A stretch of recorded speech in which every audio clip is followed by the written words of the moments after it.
శ్రీ గురుభ్యో నమ. శ్రీమాత్రే నమ. సత్సంగ పరివారానికి సాదరాహ్వానం.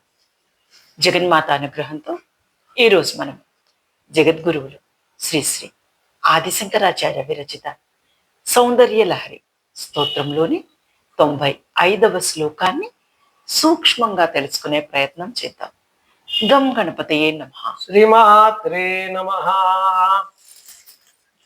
పురారాతే అంతః పురమసి తత స్వచ్చరణయో సపర్యా మర్యాదా తరళ కరణానా అసులభా తథా హేతే నీత శతమఖ ముఖ సిద్ధి మతులాం తవ ద్వారోపాంతస్థితిభిః అణిమాధ్యాభి రమరాః. శ్రీమాత్రే నమః.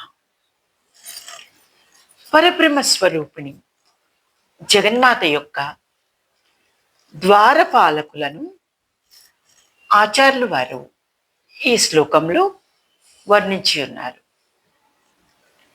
ఆచార్యుల వారి భావన: తల్లి, నీవు త్రిపురాంతకుడైన శివుల వారి అంతఃపుర నివాసిని అగు పట్టమహిషివి. అందువలన నీ చరణములకు సపర్యలు మర్యాదలు అనగా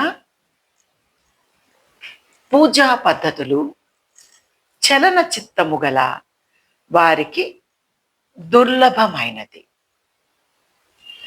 ఈ కారణం వలనే చపల చిత్తులైన ఇంద్రుడు మున్నగు దేవతలు నీ ద్వారం వద్ద నిలబడి అణిమాది సిద్ధులతో అనగా అణిమ, మహిమ, గరిమ, లఘిమ, ప్రాప్తి, ప్రాకామ్య, ఈసిత్వ, వసిత్వ అను 8 విభూతులచే అసమాన తృప్తిని పొందుచున్నారు. అనగా చంచలమైన మనస్సు లేనివారు, ఏకాగ్రత చిత్తులు కానట్టి సమయాచారులకే సుధాసింధువు మధ్య ఉండు భగవతి పాదాంబుజ సేవ లభ్యము. ఇంద్రాది దేవతలకు భగవతి ద్వారం వరకే అనుమతి. అనగా వారు కొంచెం చపల చిత్తులై ఉండి ఉన్నారనే కదా అర్థం.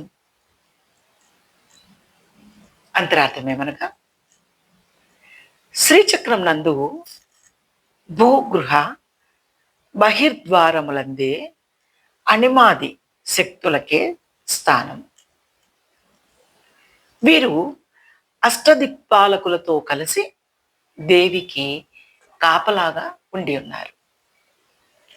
సపర్యా మర్యాద తరళ కరణానాం అసులభ అనగా సపర్యా మర్యాద తరళ కరణానాం అసులభ అనగా పూజా పద్ధతులు చెలించు మనస్సు కలవారికి దుర్లభమైనది అని ఆచార్యులు వారు ఈ శ్లోకంలో ఈ పదములు చెప్పి ఉన్నారు.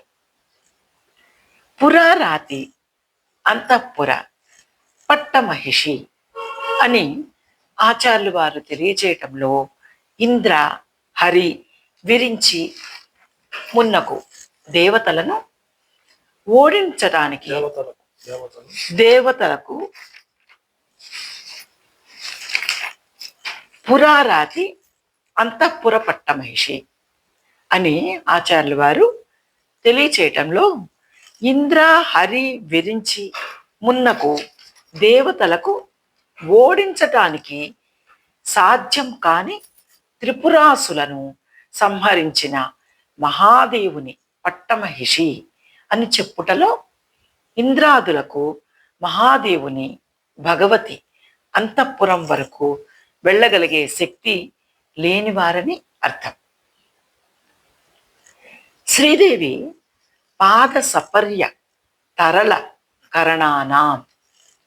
ఇంద్రాది దేవతలు భగవతి ప్రసాద లభ్యులైనప్పటికీ ఊర్వశి మొదలగు అప్సరసల రసికులు అగుటచే వారు చపల చిత్తులని వారిని దేవి ద్వారమందే నిలిపివేశామని ఆచార్యులు వారు సూచించారు. రామకృష్ణ పరమహంసుల వారు ఓసారి కలకత్తా వీధిలో వెళుతున్నప్పుడు అక్కడ ఉన్న వేశ్య స్త్రీలు రోడ్డు ప్రక్కన నిలబడి ఉన్నప్పుడు వారందరూ రామకృష్ణ పరమహంసకు జగన్మాత స్వరూపాల వలె కనపడినారు. రామకృష్ణ పరమహంస వారు వాళ్ళ కాళ్లపై పడి జగన్మాత, ఓ జగన్మాత అని అన్నారు. ఈ భావన ఉన్నవాళ్ళు సమయాచారులు. వీరు భగవతి అంతఃపురం వరకు ప్రవేశం కలవారు. వేశ్యలు అందంగా కూడా ఉన్నారనుకున్నా, లేదా స్త్రీలు అందంగా ఉన్నారని మామూలు భావన కలిగినా భగవతి ఇంటి ద్వారం వద్దనే నిలబడాలి. భగవతి చూపులకు కూడా నోచుకోము. ఇంద్రాది దేవతలు వచ్చినది భగవతికి దర్శనము.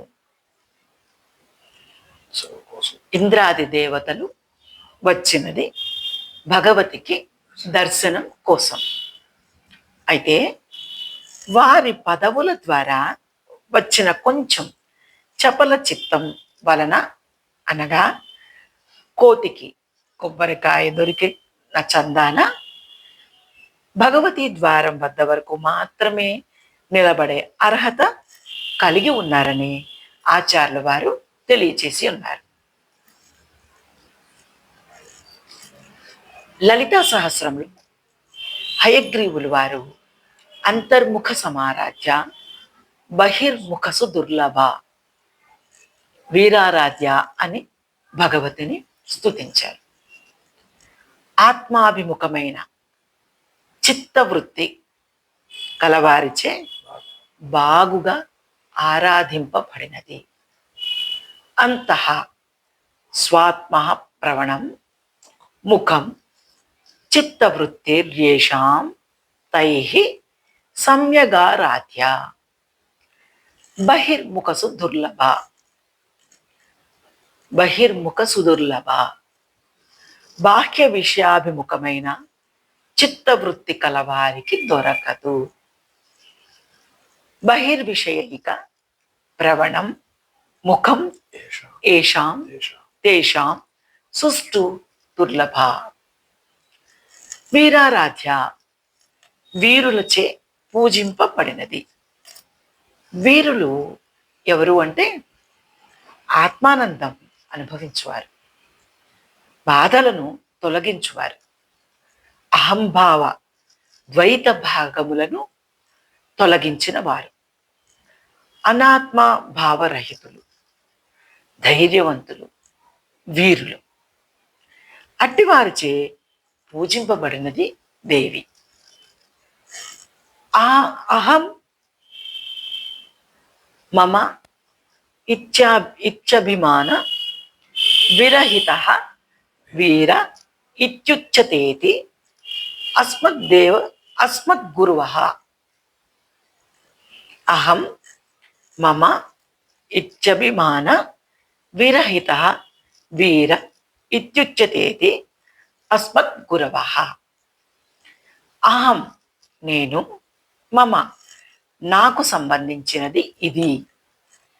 ఈ రెండు లేనివాడు, అనగా నేను నాది అనునది అభిమానం లేకుండా ప్రాణశక్తి పరబ్రహ్మం అని తెలుసుకుని అనుభూతికి తెచ్చుకొనినవాడు వీరుడు, బ్రహ్మ విదుడు, పరమును పొందుచున్నాడని శృతి తెలియజేసింది.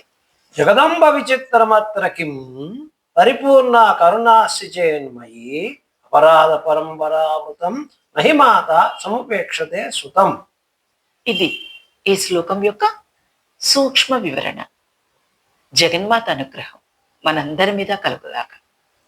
శ్రీమాత్రే నమః.